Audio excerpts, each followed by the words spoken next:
Hello friends, C plus plus language सीखने की series में आज हम देख रहे हैं लेक्चर 11 का पार्ट 1, जिसमें हम सीखेंगे ऑपरेटर ओवरलोडिंग। और इसको सीखने के लिए सबसे पहले हम एक प्रोग्राम देखते हैं जिसमें हम एक बना रहे हैं क्लास कॉम्प्लेक्स नाम की, जो कॉम्प्लेक्स नंबर को रिप्रेजेंट करेगी, जिसमें प्राइवेट मेंबर वेरिएबल्स हम बना रहे हैं ए और बी। अच्छा, इसमें हम एक पब्लिक फंक्शन भी बनाने की बात करेंगे। हम चाहते हैं सेट डेटा फंक्शन बनाएं जिसमें हमने दो वेरिएबल्स बना लिए हैं x और y, और a में असाइन कर देते हैं x की वैल्यू, b में असाइन कर देते हैं y की वैल्यू। इसी तरीके से हम एक और फंक्शन बनाते हैं शो डेटा, जिसमें हम एक सी आउट स्टेटमेंट लिख रहे हैं a इक्वल्स टू a की value, b equals to b की वैल्यू। सिंपली कॉम्प्लेक्स नंबर को इनपुट कराना और उसमें वैल्यू सेट करना और उसको डिस्प्ले कराना, ये काम करने के लिए हमने दो फंक्शंस बना ली। अब मुझे अगर दो कॉम्प्लेक्स नंबर्स को ऐड करना है तो कैसे करेंगे? हम पहले भी एक वीडियो में इस तरह का प्रोग्राम बना चुके हैं, मैं उसी प्रोग्राम को दोबारा बना रहा हूँ। मैं क्या चाहता हूँ, पहले मैं मेन फंक्शन बना के आपको बताता हूँ। सबसे पहले हम मेन फंक्शन में CLR SCR क्लियर करते हैं स्क्रीन को, और कॉम्प्लेक्स क्लास के तीन ऑब्जेक्ट्स बनाते हैं C1 C2 C3। अच्छा, C1 डॉट सेट डेटा, इससे क्या होगा? इससे होगा ये कि हम दो वैल्यूज़ 3 और 4 C1 के A और B में पहुंचा देंगे। इसी तरीके से C2 के साथ भी हम यही करेंगे। C2 dot set data function call किया और इसमें मैंने 5 और 6 सेट कर दिया। तो C1 C2 में डेटा आ चुका है, C1 C2 के A और B में डेटा आ चुका है। अब हम चाहते हैं C1 C2 का डेटा ऐड करना। तो अगर मैं लिखता हूँ C3 assign C1 plus C2, तो ये वर्क नहीं करेगा, ये एरर देगा। ये लाइन क्यों एरर देती है, इसको समझिए। कंपाइलर इस प्लस को देखकर प्लस की सही डेफिनेशन को फाइंड आउट करने की कोशिश करेगा।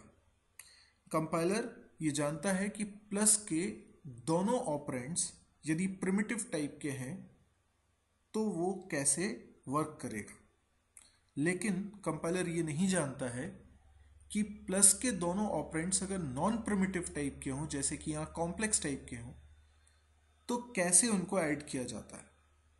इसीलिए इस लाइन में एरर आएगी। ठीक है, अगर हमें C1 C2 को ऐड ही कराना है तो हम एक दूसरा तरीका यूज़ करते हैं। हम यहाँ ऐड फंक्शन को कॉल करते हैं और उसमें हम C2 as an argument pass करते हैं। अब देखिए, ऐड फंक्शन को C1 कॉल कर रहा है, इसका मतलब ऐड फंक्शन एक मेंबर फंक्शन होगा। इस लाइन को हम कैसे एक्सप्लेन करेंगे? आप भी बिल्कुल एक्सप्लेन करने पे ध्यान दीजिएगा, क्योंकि इसको एक्सप्लेन करने से हमें सारी बातें समझ में आएंगी।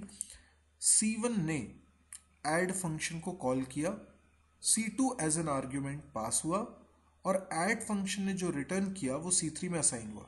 देखिए मैंने क्या बोला, C1 ने ऐड फंक्शन को कॉल किया, इसका मतलब ऐड फंक्शन एक मेंबर फंक्शन है। मेंबर फंक्शन है, इसका मतलब वो क्लास में बना होगा। ऐड फंक्शन हम इसमें बनाएंगे, इसमें हम C2 as an argument pass कर रहे हैं। अब C2 क्योंकि कॉम्प्लेक्स टाइप का है तो हमें कॉम्प्लेक्स टाइप का यहाँ पर एक ऑब्जेक्ट बनाना पड़ेगा। हमने C बना लिया, और ऐड फंक्शन जो रिटर्न करेगा वो C3 में असाइन होगा। अब C3 में तभी असाइन हो सकता है जब ऐड फंक्शन रिटर्न करे कॉम्प्लेक्स टाइप की वैल्यू। तो मैं यहाँ कॉम्प्लेक्स रिटर्न टाइप लिख रहा हूँ। ये फंक्शन हम बना रहे हैं। ओके, और इसके बाद C3 dot show data just to print the result. HCH programming. ठीक है, अब हम ये चाहते हैं कि ऐड फंक्शन की डेफिनेशन लिखें। यहाँ पर हम एक टेम्प नाम का ऑब्जेक्ट बनाते हैं जिसके A में असाइन करते हैं A plus C dot A, temp dot B में असाइन करें B plus C dot B. इस लाइन को ज़रा अच्छे से रिवाइज करिए, क्या था ये? हमने A और B लिखा है, राइट? हमने ऐड फंक्शन के अंदर सिर्फ ए लिखा तो ये किसका ए, कॉलर ऑब्जेक्ट का ए, मतलब C1 का ए, C1 ने ऐड फंक्शन को कॉल किया था।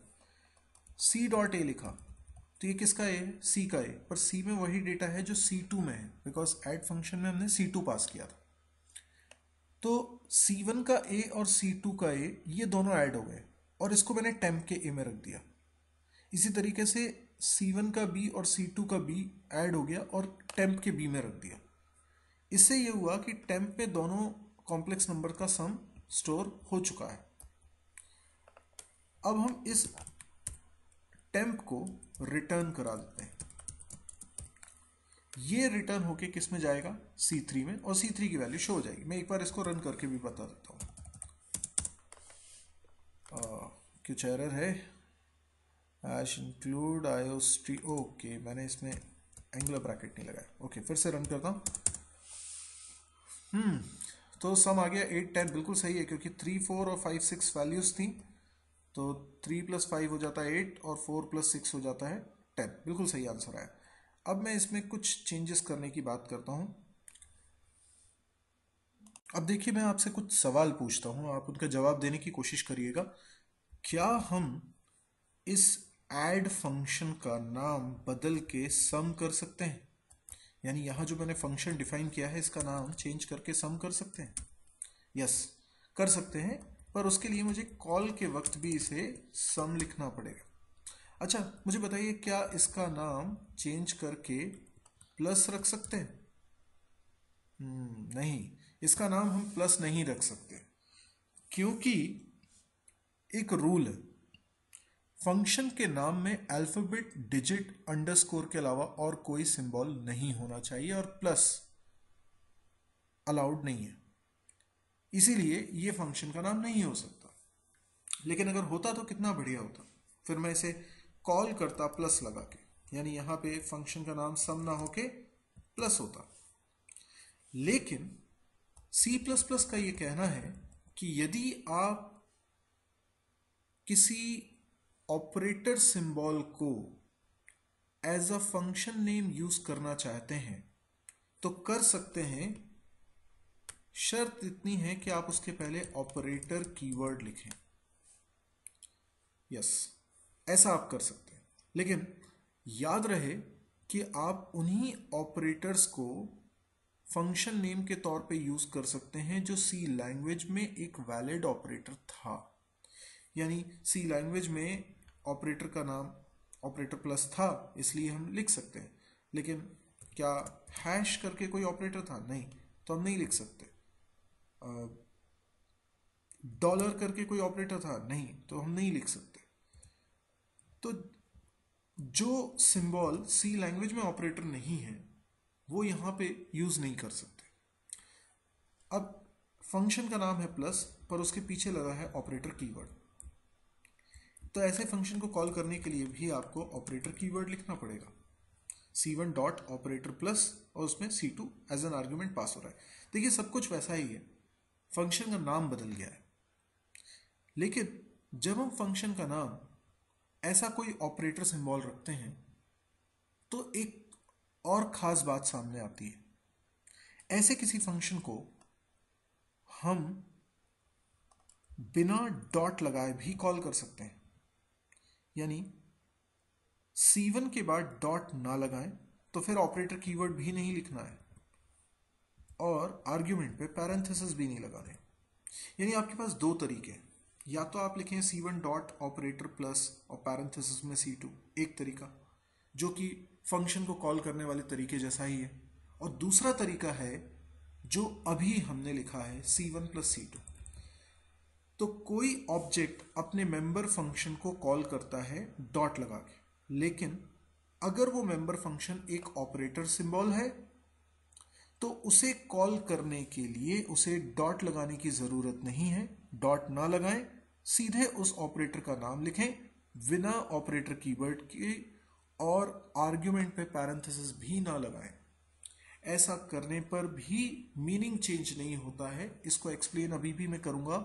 C1 ने प्लस को कॉल किया, C2 as an argument pass हुआ और प्लस ने जो रिटर्न किया वो C3 में असाइन हुआ है। देखिए कोडिंग में कहीं कोई चेंज नहीं किया, हमने जो प्लस ऐड फंक्शन की कोडिंग बनाई थी, कोडिंग तो वही है, वर्किंग भी सेम है, लेकिन अब हम C1 प्लस C2 लिख पा रहे हैं जो हम पहले नहीं लिख पा रहे थे।